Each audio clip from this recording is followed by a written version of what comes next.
My name's Delise, and I'm an industrial designer by trade, as well as a founder and inventor. Over the years, I've worked for several large international corporations, designing vehicles and advanced products.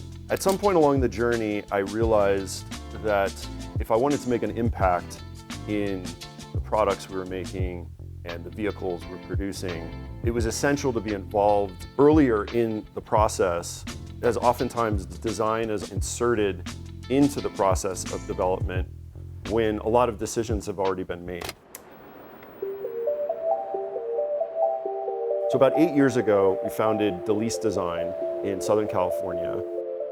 It was a small warehouse, no windows, a really scrappy operation where we had to be lean, and that helps in being more creative with problem solving. In this windowless industrial warehouse, it really inspired that we're building authentic products from the ground up. We had to find new ways to succeed. Oftentimes, large corporations have a set process or operate within bounds of their current business model. And so it's a lot more difficult for them to innovate, not just on the products, but also on the process they have to make the products.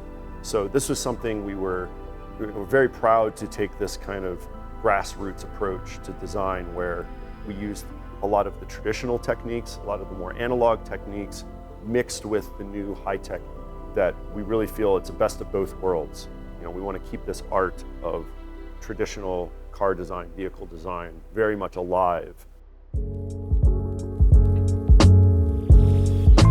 We reestablished the lab, and we're building a strong network here of innovators and builders and collaborators with multi-industry experience, so that these products that we've started, such as Hypervan and the future-proof regenerative car, can have a new life and take the next step in their evolution. The concept of future generations is always in mind to a designer. 2 years ago, we welcomed our first son into the world. And this was a moment when talking about the future really changes, because now I'm talking about a child I now have that will grow up in that future. When we relaunched the lab, it was very much inspired by thinking of building the future for my son and for our children. Bringing it under that context has kind of reinvigorated the process. I think that energy also has attracted new clients and new projects that we would have never dreamed of or sought out on our own. We've put together not only a unique design process, but a unique strategic business philosophy for how the products can integrate into new models like circular economy or longevity-based products, where we are now shifting from trying to make products that operate efficiently and evolving them into the bigger tenets of sustainability, which is how do they last longer? How do they remain future-proof so that we don't have to re-engineer, redevelop every time some new technology comes out? We've coined a novel design process called regenerative product modality.